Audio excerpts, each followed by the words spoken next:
Hi, everyone. Harry here to talk about a lawsuit against President Trump's so-called Liberation Day tariffs, essentially his assertion of broad constitutional authority to impose tariffs kind of anytime, anywhere on any country. On any given day, there are several lawsuits now against Trump, and the track record of the administration is pretty poor. At the district court level, they're losing kind of right and left. I chose this one because it's an interesting topic and a line of attack on the tariffs, and also because, interestingly, it is filed by a right-leaning or libertarian advocacy group that actually works out of George Mason Law School.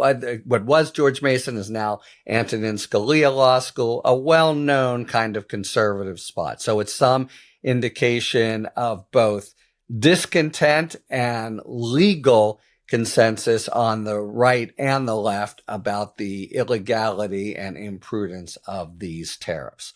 Okay, the basic idea here, and really it's the cross-cutting theme in so much of what Trump is trying to do, is, whoa, Congress does this. You can't simply just impose tariffs, which, by the way, smell a lot, talk a lot, quack a lot like taxes, which would be the paradigmatic responsibility under Article 1 of Congress. But you can't just simply arrogate to yourself that responsibility. That's for Congress to do. Now, that's pretty clear that it's for Congress to do, but they've tried a sort of tissue-thin maneuver to assert executive authority to do it, and that is a declaration. Trump loves this, of emergency powers because we have an emergency on our hands. Guess what the emergency is? Are you ready? You might want to be sitting down. Trade deficits with other countries. Something that A, we've had kind of since time immemorial, and B, are just no emergency. I mean, if you think about it in its most simple economics 101 form, and that's about as far as I can think about it, if we buy more things from China than they buy from us, there are certain countries that what they do is export their own goods. People buy them. So there's a trade deficit, but that is just a routine fact of economic life, and all the more so in the international economy that is increasingly the case in the modern world. You buy and sell. Some people sell more than they buy. Some people buy more than they sell. And the United States is by and large a consumer country. But anyway, so that's the reason for emergency. And what the plaintiffs here are saying, and they are 5 people who, again, they're business people. This suit is brought in Texas.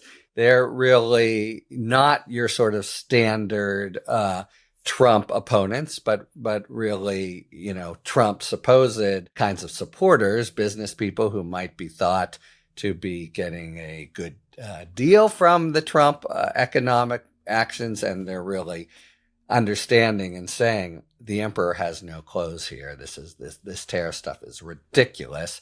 And that's why they brought it. They're losing money and they need that in order to show standing. But they're saying, one, this ain't no emergency. The way, trade imbalances, excuse me. That issue, by the way, is like other issues like Abrego Garcia, which I talked about earlier in a different YouTube.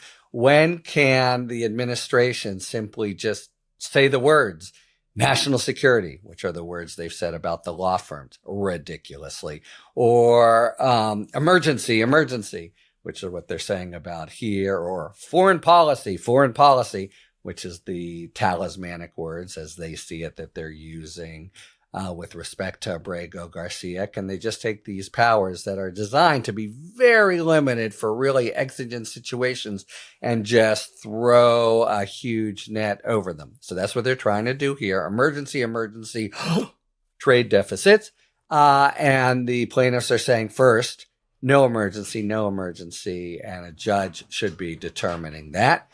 And second, even if it were, it wouldn't provide the authority that Trump is asserting to just displace Congress's role in doing what is really a taxation program. So the suit's been filed in the Court of International Trade, by the way, which has sort of arguable special jurisdiction over this.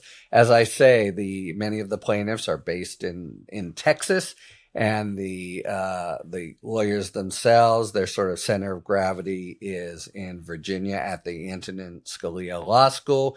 So it's a tangible indication that it's not just the usual reviled suspects, at least in the Trump administration's eyes, who are pushing back here, but some pretty darn, sensible, virtuous, small business Americans. And what they're saying is what plaintiffs in so many lawsuits are saying, which is they've overstepped their authority. They're basically just taking from Congress.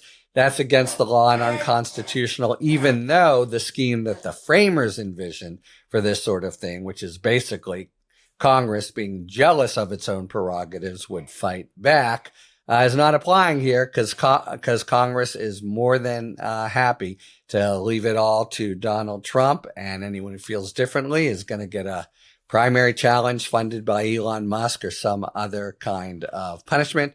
And so they are completely just letting themselves be rolled by Trump, but nevertheless, that doesn't excuse an executive usurpation of what's essentially congressional prerogative. So that's the lawsuit. It is brought again by kind of solid, almost certainly Republican business people and attorneys.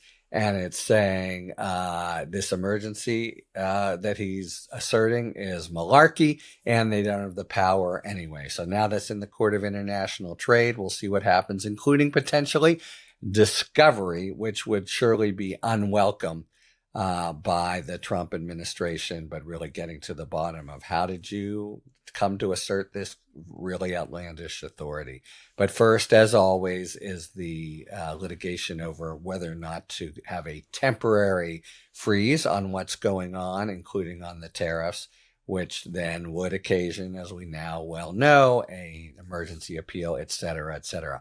Anyway, a potentially important case and a really interesting one because it shows something of a bipartisan nature to American people's recognition that, man, oh man, the president they elected is really, really hurting everyday, ordinary Americans.